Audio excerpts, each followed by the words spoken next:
Hello, my friends. I'm Dr. Jocelyn, a urologist and men's health specialist with 5 years of clinical experience, and today I'm going to give you advice that most men never hear in their lifetime.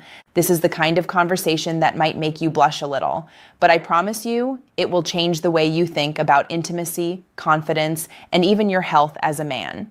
Before we dive in, do me a quick favor, hit that like button, subscribe to the channel, and tell me in the comments where you're watching from.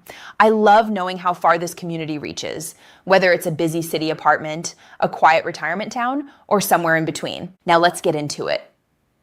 Here's the truth that nobody tells older men. Intimacy does not retire. Passion doesn't have an expiration date. Yet I see too many men giving up, thinking they're too old for deeper connection, or worse, that their body is betraying them. But here's the myth we need to bust today. Problems in the bedroom are not always just age. Often they're linked to small, manageable habits, things you can change starting right now. And today, we're going to explore one of those exact topics men ask me about all the time.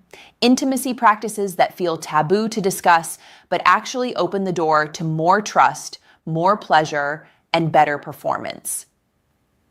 I've spent the last 5 years as a urologist helping men just like you, men in their 50s, 60s, 70s, and beyond, reclaim confidence in their health and their intimate life. I can tell you this, the science is clear. When men understand how the body really works, the biology, the emotions, and the day-to-day reality, they make better choices. They reconnect with their partners and they rediscover a kind of freedom many thought they had lost forever. So today, I want to break it all down into clear, practical advice you can use.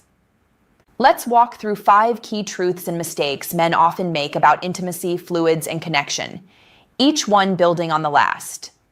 Stay with me, because number 1 will surprise you the most. Habit mistake number 5, thinking vaginal fluids are dirty. Let's start here, because this is the root of so much embarrassment. Vaginal fluids are not random moisture. They're a masterpiece of the human body. Biologically, they're produced by 3 main sources. The Bartholin's glands, which secrete silky fluid to reduce friction. The Skene's glands, sometimes called the female prostate, adding more lubrication during arousal. The cervix, which provides mucus that protects and balances the vaginal environment. These fluids are mostly water, plus amino acids, enzymes, minerals, and lactic acid, designed to protect delicate tissue, reduce infection risk, and make intimacy safe and pleasurable. Emotionally, when a man rejects or judges these fluids, it can create shame in a woman. Practically, it damages trust and makes intimacy feel unsafe. So here's the shift. Don't think of fluids as gross. Think of them as the body's natural signal that connection is possible and safe. Habit mistake number 4, ignoring taste and smell. This is the number 1 private question men ask me. What about the taste or smell? Here's the biological truth. Fluids vary. Diet, hydration, hormones, stress, and even medications all change the profile. Pineapple, citrus, and hydration, often fresher, lighter taste. Garlic, onions, alcohol, or coffee. Stronger edge. Hormones, around ovulation, fluids are neutral. Around menstruation, a faint metallic note. After menopause, fluids may be less abundant or slightly more acidic. Emotionally, here's what matters. Variation is normal. No 2 men smell the same after a workout. No 2 women taste the same either. Practically, if there's a sudden unpleasant change with discomfort, it's usually a common treatable imbalance like bacterial vaginosis or yeast infection. That's a doctor's visit, not a deal breaker. The mistake is turning normal variation into criticism. Gentlemen, acceptance is more arousing than judgment. Habit mistake number 3, overlooking safety. Now, the big question, is it safe to swallow fluids? The short answer, for healthy couples, yes. Fluids are mostly water, enzymes, and protective compounds. In fact, they're biologically less risky than things we do without thinking, like kissing or sharing drinks. But here's the caution. Fluids can carry sexually transmitted infections, just like semen or blood. Chlamydia, gonorrhea, herpes, syphilis, trichomonas, HIV. The risk is higher if one partner has an active infection, and even more if the receiving partner has mouth sores, bleeding gums, or ulcers. Biologically, risk exists. Emotionally, honesty is the safeguard. Practically, the fix is simple. Know your status, test together, and use barriers when needed in new relationships. The mistake is assuming no symptoms means no risk. True intimacy comes with trust and transparency. Habit mistake number 2, staying silent out of embarrassment. I've seen couples lose connection not because of illness, but because of silence. A change in smell, a question about safety, a curiosity about trying oral intimacy, left unspoken, it grows into shame. Biologically, the body is always changing.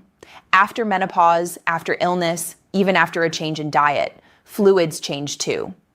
Emotionally, when couples hide concerns, the other partner feels rejection without explanation.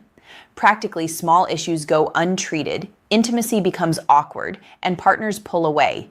The mistake is silence. The solution is communication with kindness, curiosity, and respect. Habit mistake number 1, forgetting the emotional power of acceptance. This, my friends, is the most powerful lesson. When a man embraces his partner fully, including her fluids, he communicates, "I accept you completely. I trust you. I love every part of you." Biologically, that acceptance helps a woman relax, which deepens arousal and increases natural lubrication. Emotionally, it heals years of quiet shame women have carried about their bodies. Practically, it makes intimacy joyful, playful, and fear-free. The biggest mistake men make is thinking intimacy is just mechanics. In reality, the strongest performance enhancer you'll ever discover is your partner feeling fully accepted. So what do you do with all this? Here's a simple 3-step action plan. Have the health conversation. Gently suggest testing together. It's not mistrust, it's partnership. Twice a year is a healthy standard. Pay attention, don't judge. If something smells different, suggest a refreshing shower together, encourage hydration, or support her in checking with her doctor. Approach it as a team. Practice acceptance. Remind yourself, her individuality is not a flaw. Her fluids are not dirty. They're a sign of health, readiness, and trust. I know some of you might still feel shy about this topic. That's okay. But let me reassure you, you are not alone. Every man in my clinic asks these same questions. Every couple worries about the same things. And when they finally talk about it, with honesty and care, their intimacy not only survives, it thrives. Remember this, safety does not kill romance. Safety builds trust, and trust makes passion last for decades. So gentlemen, here's the final takeaway. Passion doesn't retire. Your 60s, 70s, even 80s can be your most connected, most confident years if you let go of shame, embrace acceptance, and care for your health together. Don't waste money on gimmicks or unsafe pills. Care for your body, talk openly with your partner, and embrace intimacy fully. If this video spoke to you, hit like, subscribe, and share it with another man who could use this reminder. And tell me in the comments, where are you watching from and what do you want me to cover next? I'm Dr. Jocelyn, and remember, small changes can bring freedom, comfort, and confidence back into your life. Passion does not expire, and neither should you.